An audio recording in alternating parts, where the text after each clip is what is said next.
something we talked about, which is, as artists and creative people, how do you make that jump from, there was a time, I'm assuming, where you weren't using Artomat, you weren't selling your artwork, you were maybe privately just doing your hobby on the side, or just, as it was more of a personal thing, but you hadn't really released it out into the world.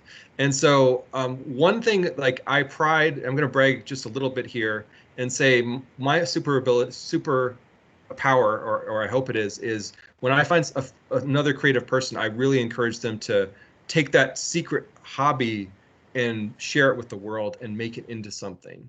And like, I have two friends. One just recently started writing a screenplay for the first time in like almost 10 years, or 7 years or something like that. And because of encouragement, not just from me, but from others. And then I have another friend who's for the first time publishing a board game that he's been working on for like a decade. And it's, again, just like encouraging that, like, to go from the theory of the creativity to the actual practice and get it out into the world. So can you talk a little bit about, like, what was your process? What finally nudged you or propelled you from just doing your artwork by yourself to getting it out there? Kind of a long story. You know about the old guys that hang out at Barnes and Noble. One of Yes. the ones who used to live there and now lives in California brought in a watercolor that he had done, and it was not bad. But I thought I can paint better than that. So I mean, he said, "Well, let's get together and paint." So after a couple of years of that, another friend that comes out there was telling me about Artemat, and I was like, "For $2.50 a piece, I have to make art." It's like almost a year. I just didn't. And I finally said, "What the hell?" So I made something. And I sent it to them. They liked it, and I love it because I get to make art, and they do all the marketing. I send it to them. They send it to the vendors. The vendors sell it. They send me a check. I make more art. That's perfect for me. And for the last week, I've done nothing else. I haven't written anything. I've done the most minimal amount of housekeeping that can be done. I do have to eat once in a while. Uh, it's not like I can go anywhere. So, um, but I've got I painted 45 movie scenes and 20 some odd Star Wars specific, because there's places that like Star Wars. Not to mention all the other little doodads that I've made in Dragon notebooks and whatnot. Mm-hmm. But all I have to do is pack it up, and then they send me a check. Mm-hmm. Now, granted, I don't get the check immediately. I don't get it until they sell. So they right now owe me about $1,000 of stuff that I've sent that hadn't been sold yet. Mm-hmm. But you know, they're good about paying me, and It seems like in some circles there's this myth that the only way to be a successful artist is, whatever creative field it is, that you have to be able to do everything, that you have to market yourself, you have to do everything. And there are ways, if you really hate certain aspects like marketing, there are middlemen, for lack of a better term, or other ways you can be successful. There's not one way to be successful. there's K.M. Wallen has her Helping Writers Become Authors podcast has a real good episode on the fact that marketing is the same level, high level skill set that making art is, whether you're writing or acting or whatever. Yeah. And that most writers don't want to spend the time and the effort to learn a whole brand new high level skill set, because that Mm-hmm. takes time away from their making art. And all these people that I listen to that do these podcasts and whatnot, they don't write a whole lot. They don't Mm-hmm. write fiction a whole lot. They write podcasts, they write YouTube Mm-hmm. video scripts, they answer questions, they write books about how to write. They're not doing much fiction writing. I don't want to teach. I have Yeah. done community service. Thank you very much. I did 40 years of it, and I have done my bit.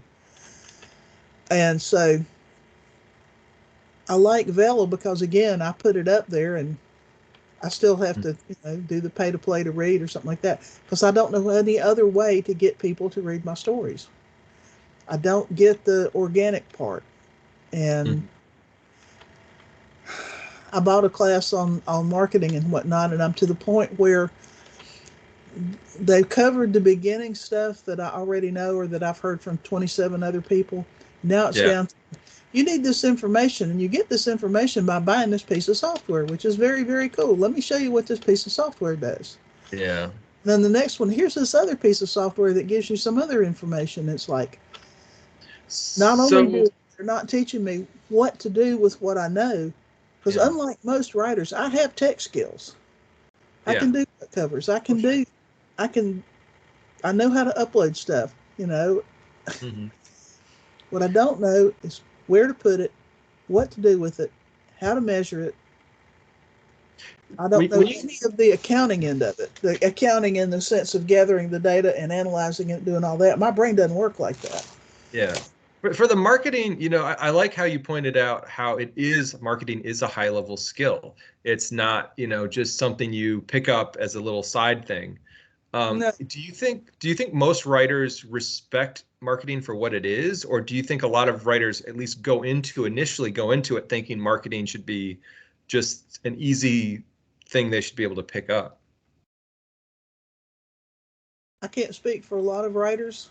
I do know that a whole lot of the marketing that is aimed at me as an older Yeah. white fat female, I don't like. I don't like the way I don't Yeah. like what Facebook thinks that I need because of my Yeah. age. Yeah. Granted, you know, No, I agree with you. Facebook's algorithms for what you supposedly need, I think are pretty terrible, to be well, and of honest. course, anything that I do, I get ad. Everything that I do's got ads in it. But the ones that seem to be targeted to me specifically, most of them I don't care for. I don't like the way they market to me. So if I Mhm. use that kind of marketing, it's going to turn off people who like the stuff that I like. Yeah. You know? I don't have feedback from the. I get feed. That's the other thing from Artemat. I occasionally, out of every 150 pieces I send out, somebody sends me back, "Oh, I got your whatever, and here's a picture of where I have it now." Yeah. Yeah. One lady actually wrote back they liked my Dragon notebook so much they bought 6 of them. That's So now amazing. we're talking about $30. It's not like, and I only get 15 of it. So, but she bought 6 of them. I'm getting feedback. It sounds like going back to what you said Feedback earlier. writing at all. Yeah. It sounds like going back to what you said earlier, about your friend from California who brought in the painting and kind of got this whole thing rolling in the first place, that as a writer or an artist or whatever creative endeavor, like you need some human contact to kind of spur that innovation, right? Like you can't just do it in a bubble. So like whether it be the feedback you get from your Artemat customers, or being around other creatives like you, like kindred spirits, like that Yeah. to me sounds like that was the key for you, that's making you successful. Because let's be honest, 99% of artists or people who make artwork probably don't really make any money off of it, and you're part of that 1% that's actually getting your art in front of people who love your stuff and pay money for it, and that's just really cool. And but again, when you work with another company, Yeah. you have no control of. They set the price. Here's the deal. You send us Hmm. this. You figure out. I'm always looking for ways to cut my costs because my Yeah. materials and shipping and all comes out of the $2.50 I get for each one of those pieces. So I have to keep my costs. I try to keep it under Hmm. 75 cents for every piece. Hmm. And Hmm. sometimes I can do that, and sometimes I can't. But you know, um, but they say, here's our game. This is the way it's played. So if something is very popular, it doesn't matter how many of them I make. I'm going to make the same amount on those. I Yeah. have noticed that I make a whole lot more stuff than a lot of people do because I don't have. I Hmm. mean, I'm not out going. I don't go out on the weekends and listen to music and all this kind of stuff. I sit at home and Yeah. make. The funny thing is, when my friend and I started doing the Friday painting thing, I went into it with the idea I am not doing this for money. I'm doing this to learn how to paint better and just to have fun. Yeah. But and I have not, other than a few places that I've put. Like I said, I had some stuff at Kindred Spirits. Mm-hmm. I haven't put it out there. I posted on Facebook. This is what I painted this week. Yeah. Have sold. I've had people say, "Would you sell me this picture?" One of them, the picture wasn't even dry yet, and I said, "Yeah." And so, Mm-hmm. but as far as marketing it, I don't. I'm Yeah. trying to do something that's just fun, just for me to get better at what I'm doing, to learn. Well, and that's how you avoid burnout, right? Like every creative person, that is kind of one of our worst enemies, right? Is burnout. So, Mhm. I mean, good for you for having like a strategy in place to do that. And well, I noticed last night I think it was 3 more blocks to paint to finish that series, and it's like I was going through my Pinterest pictures looking for something simple because I was tired. Yeah. I've been painting all day. I was tired. My hands were tired. My back was tired. Yeah. It's just like I'm going to finish this tonight. We'll do something else tomorrow.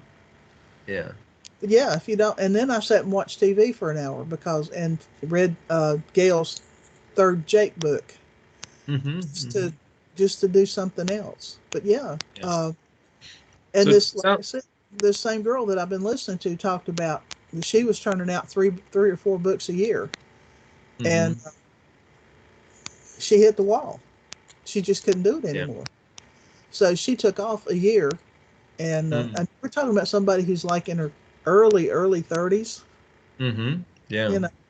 Um, and in the meantime, she's running an online business and a podcast and all this kind of stuff. And Wow. she and doesn't have a husband and kids, and Mm-hmm. Mm-hmm. apparently does write full time or makes enough money with her books that she doesn't have to do those things. Um, she said you have to. And she's been talking about how she has to manage her time and give Yeah. her daydreaming Mm. time, like go Yeah. out, sit on the porch first thing in the morning with a cup of tea or coffee or something, and listen to the birds and let her mind wander with a Yeah. note in case she thinks of something. But You, to you got to build that unstructured time into each day, right? And some people have trouble with that. And then, I just, yeah, I'm kind of with you there on the marketing, that it's the part of being a writer professionally that I find the most challenging. Um, which means as a result, I don't necessarily prioritize it as much as I should. Um, but also it means that to avoid burnout, see, I think I would get burned out if I really dove into the marketing.